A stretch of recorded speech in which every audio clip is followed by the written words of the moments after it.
அகிலம் நியூஸ் நேயர்களுக்கு வணக்கம். இன்றைய நாளுக்கான மதிய நேர பிரதான செய்திகள். முதலில் தலைப்புச் செய்திகள். இலங்கைக்கான கடன் தவணையை வழங்க சர்வதேச நாணய நிதியத்தின் செயற்குழு அங்கீகாரம். வாகன சாரதிகளுக்கு காவல்துறை விடுத்துள்ள அவசர எச்சரிக்கை. வங்கிக் கணக்குகளுக்கு வருகிறது பணம். அஸ்வெசும கொடுப்பனவு தொடர்பில் வெளியான தகவல். நாடளாவிய ரீதியில் இடம்பெற்ற ஹஜ் பெருநாள் தொழுகை.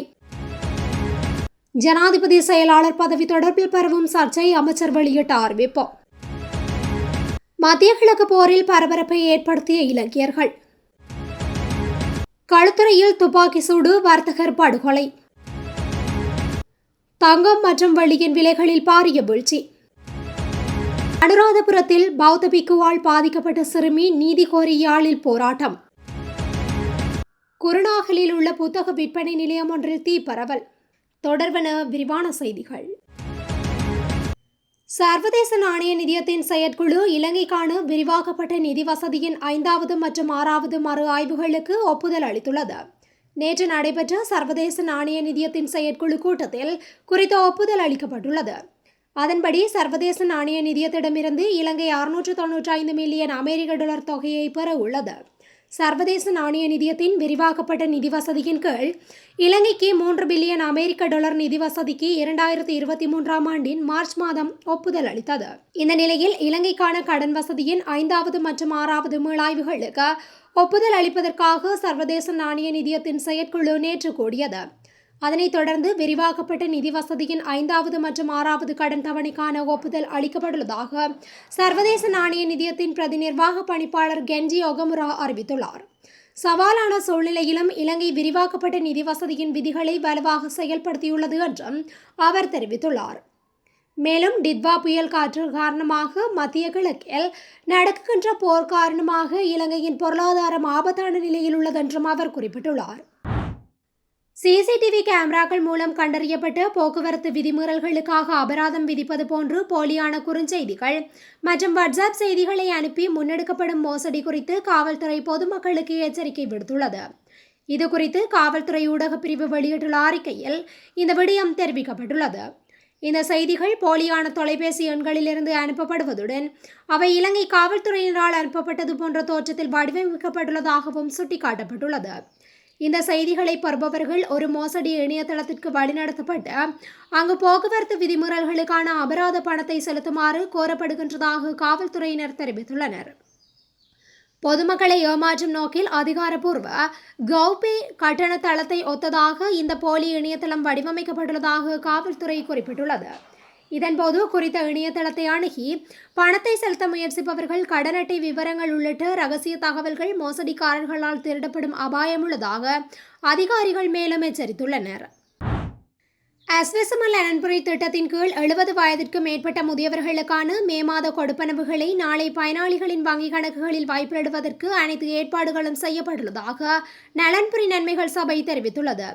இதற்கமைய அஸ்வெசும திட்டத்தின் 1ஆம் மற்றும் 2ஆம் கட்டங்களின் கீழ் தகுதி பெற்றுள்ள சுமார் 7 லட்சம் முதியவர்களுக்காக அரசாங்கம் 349 கோடியே 39,15,000 ரூபாவை விடுவித்துள்ளது. 1ஆம் கட்டத்தின் கீழ் 70 வயதிற்கு மேற்பட்ட 6,25,128 பயனாளிகளுக்கு 31,25,600 ரூபாவையும் 2ஆம் கட்டத்தின் கீழ் 70 வயதிற்கு மேற்பட்ட 73,663 பயனாளிகளுக்கு 36 கோடியே 83,15,000 ரூபாவும் ஒதுக்கீடு செய்யப்பட்டுள்ளது. இந்த தகுதியுடைய பயனாளிகள் அனைவரும் நாளை முதல் அவரவர் வங்கிக் கணக்குகளில் தங்களது முதியோர் கொடுப்பனவுகளை பெற்றுக்கொள்ள முடியும் என சபை மேலும் தெரிவித்துள்ளது. முஸ்லிம்களின் தியாக திருநாளாம் ஈதுன் அல்ஹா புனித ஹஜ் பெருநாள் தொழுகை இன்று அதிகாலை கிண்ணியா மத்திய கல்லூரி மைதானத்தில் சிறப்பாக இடம்பெற்றது. கிண்ணியா ஜம்யத்துல் உலமா சபை ஏற்பாட்டில் இடம்பெற்ற இத்தொழுகைக்கு அதிகளவான மக்கள் கலந்து கொண்டமை குறிப்பிடத்தக்கது. தொழுகையும் ஜும்கா பிரசாரத்தையும் அல்சே மௌலவி எஸ்ஏ முனீர் பலாஹி நடத்தி வைத்தார். ஹஜ் பெருநாளை முன்னிட்டு கந்தலாய் இலாஹியா ஜும்மா பள்ளிவாசல் மற்றும் பேராற்று வேலி ஜும்மா பள்ளிவாசல் இன்று காலை 6:30 மணியளவில் விசேட பெருநாள் தொழுகைகள் இடம்பெற்றன. இலாஹியா ஜும்மா பள்ளிவாசலின் பிரதம இமாம் அஷேக் ஏனாபில் அசாதி அவர்கள் பெருநாள் தொழுகையை நடத்தி வைத்ததுடன் ஹஜ் பெருநாளின் மகத்துவம் மற்றும் அதன் ஆன்மீக சிறப்புகளை எடுத்துரைக்கும் குப்தா பிரசங்கத்தையும் நிகழ்த்தினார்.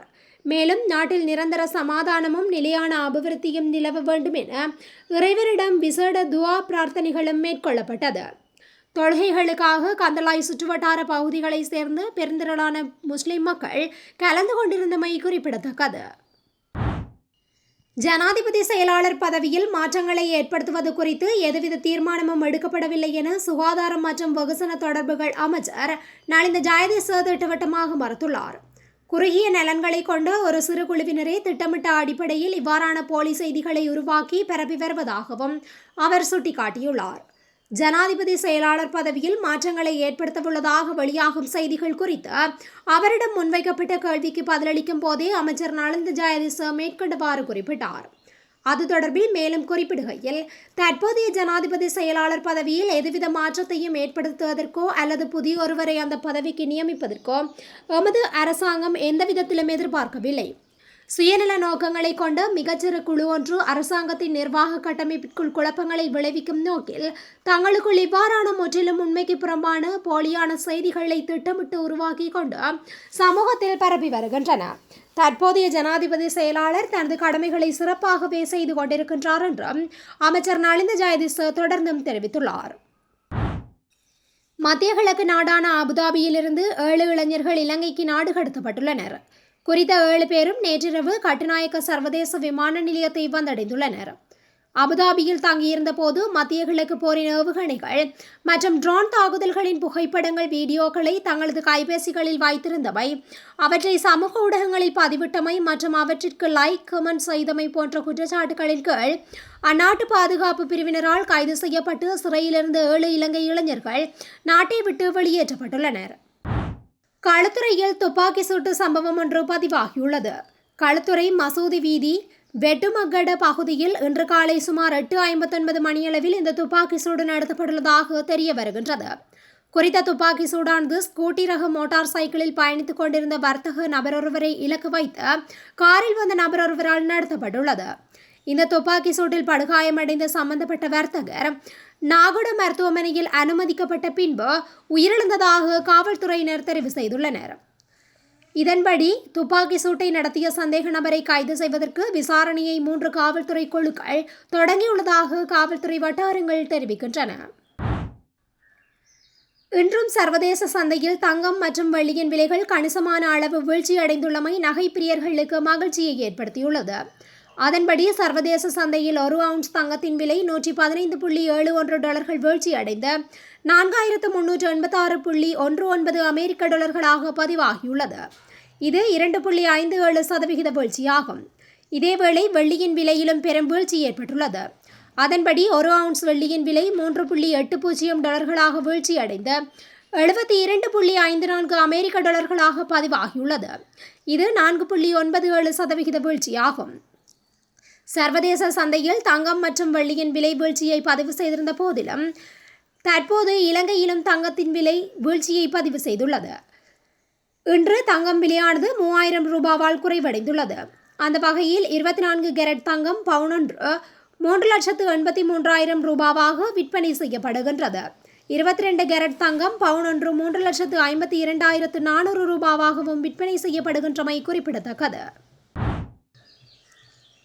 அனுராதபுரத்தில் பௌத்த பிக்கு ஒருவரால் தவறான செயற்பாட்டிற்கு உள்ளாக்கப்பட்டதாக கூறப்படும் சிறுமிக்கு நீதி கோரி போராட்டம் ஒன்று முன்னெடுக்கப்பட்டுள்ளது. யாழ்ப்பாணம் நல்லூர் ஆலய பின்புறத்தில் நேற்று புதன்கிழமை இந்த போராட்டம் ஒன்று முன்னெடுக்கப்பட்டுள்ளது. அனுராதபுரத்தில் சிறுமியொருவர் பௌத்த துறவியினால் தவறான செயற்பாட்டிற்கு உள்ளாக்கப்பட்ட நிலையில் மதத்தின் பெயரால் குற்றவாளி தண்டனையிலிருந்து தப்பிக்கக்கூடாது என வடக்கு கிழக்கு பெண்கள் கூட்டமைப்பின் முன்னாள் ஒருங்கிணைப்பாளர் வாசகி வல்லிபுரம் இதன்போது கோரிக்கை முன்வைத்துள்ளார். வடக்கு கிழக்கு பெண்கள் கூட்டமைப்பினால் ஏற்பாடு செய்த போராட்டத்தில் கலந்து கொண்டு ஊடகங்களுக்கு கருத்து தெரிவிக்கும் போதே அவர் இவ்வாறு தெரிவித்தார். அவர் மேலும் தெரிவிக்கையில், இலங்கை அரசியலமைப்பு சட்டத்தில் பாலியல் துஷ்பிரயோகத்தில் ஈடுபட்டவருக்கு எவ்வாறான தண்டனைகள் வழங்கப்பட வேண்டும் என சட்டம் இறுக்கமான நடைமுறைகளை கொண்டுள்ளது. ஆனால் அனுராதபுரத்தில் சிறுமியொருவரை தவறான செயற்பாட்டிற்கு உள்ளாக்கிய பௌத்த துறவி பிணையில் விடுவிக்கப்பட்டமை இலங்கை அரசியலமைப்பிற்கு விடுக்கப்பட்ட சவாலாக பார்க்கின்றோம். சட்டம் அனைவருக்கும் சமமானது. மதத்தின் பெயரால் சட்டத்தை மலினப்படுத்துவதோ அல்லது திசை திருப்பதற்கோ யாரும் முயற்சிக்க கூடாது என்றும் மேலும் தெரிவிக்கப்பட்டுள்ளது. குருநாகல் நகரில் அமைந்துள்ள புத்தக விற்பனை நிலையம் ஒன்றில் இன்று தீப்பரவல் ஏற்பட்டுள்ளது. தீ விபத்து ஏற்பட்டமை தொடர்பில் தகவல் கிடைத்ததை அடுத்து தீயை கட்டுப்படுத்துவதற்காக 4 தீயணைப்பு வாகனங்கள் சம்பவ இடத்திற்கு அனுப்பி வைக்கப்பட்டுள்ளதாக தீயணைப்பு சேவைகள் திணைக்களம் தெரிவித்துள்ளது. தீப்பரவலை கட்டுப்படுத்தும் பணிகளில் தீயணைப்பு பிரிவினர் தொடர்ந்து ஈடுபட்டு வருவதாகவும் தெரிவிக்கப்படுகின்றது. தீ விபத்தால் ஏற்பட்ட சேத விவரங்கள் மற்றும் தீ ஏற்பட்டதற்கான காரணம் இதுவரை வெளியாகவில்லை. சம்பவம் தொடர்பான மேலதிக விசாரணைகள் முன்னெடுக்கப்பட்டு வருகின்றது. இத்துடன் இன்றைய நாளுக்கான மதிய நேர பிரதான செய்திகள் நிறைவடைகின்றன. தொடர்ந்து இதுபோன்ற செய்திகளை உடனுக்குடன் அறிந்து கொள்ள அகிலம் நியூஸுடன் இணைந்திருங்கள். நன்றி, வணக்கம். அகிலம், மாற்றத்திற்கான மக்கள் குரல். இந்த வீடியோ பிடிச்சிருந்தா லைக் பண்ணுங்க, கமெண்ட் பண்ணுங்க, ஷேர் பண்ணுங்க. மறக்காம கீழே இருக்க பெல் ஐகானை கிளிக் பண்ணுங்க.